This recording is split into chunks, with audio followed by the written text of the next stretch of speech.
Hello friends, आज हम gardener का बहुबुद्धि सिद्धांत को जानेंगे। हार्वर्ड गार्डनर के द्वारा 1983 में यह बहुबुद्धि का सिद्धांत प्रस्तुत किया गया था। उन्होंने यह सुझाव दिया कि बुद्धि केवल एक सामान्य क्षमता नहीं, बल्कि यह विभिन्न प्रकारों की होती है जो जानकारी को संसाधित करने के अलग अलग तरीकों को प्रतिनिधित्व करती है। तो उन्होंने बताया 9 तरह की बुद्धि। पहली है भाषाई बुद्धि।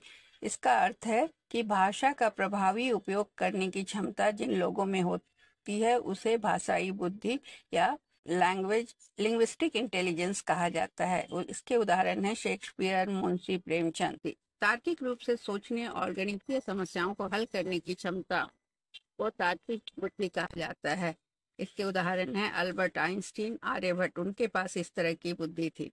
स्थानिक बुद्धि, जिसे स्पैशियल इंटेलिजेंस भी कहा जाता है, वस्तुओं को अंतरिक्ष में देखने और हेर फेर करने की क्षमता, जैसे वास्तुकार या कलाकार। उदाहरण Leonardo da Vinci, Raja Ravi Varma.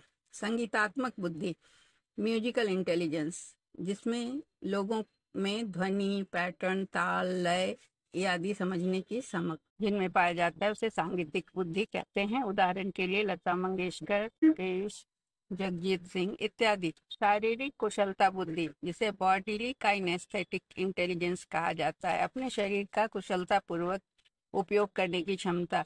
यह क्षमता डांसर, एथलीट, सर्जन इत्यादि में होती है।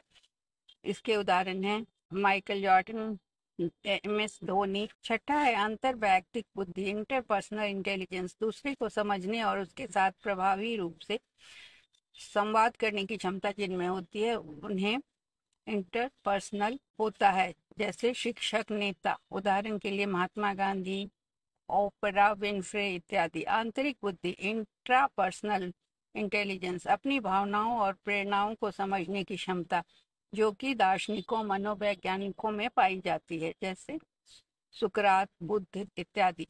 आठवां है प्राकृतिक बुद्धि, नेचुरल, प्रकृति में पैटर्न को समझने और पहचानने की क्षमता, जो कि वनस्पति शास्त्री या पर्यावरणविद में पाई जाती है। इसके उदाहरण हैं चार्ल्स डार्विन, सलीम अली इत्यादि। नौवां है अस्तित्ववादी बुद्धि, एग्जिस्टेंस, जो व्यक्तिवादी बुद्धि के नाम से भी जाना जाता है। अस्तित्ववादी बुद्धि को बाद में जोड़ा गया। ये अस्तित्व से जुड़े गहरे प्रश्नों का समाधान करने की क्षमता रखता है, जैसे आध्यात्मिक नेता, सन्यासी, धर्मशास्त्री। उदाहरण है स्वामी विवेकानंद, दलाई लामा। गार्डनर के इस सिद्धांत से यह स्पष्ट होता है कि लोगों में विभिन्न क्षमताएं होती हैं और पारंपरिक IQ परीक्षण मानव बुद्धि को पूरी तरह से मापने में सक्षम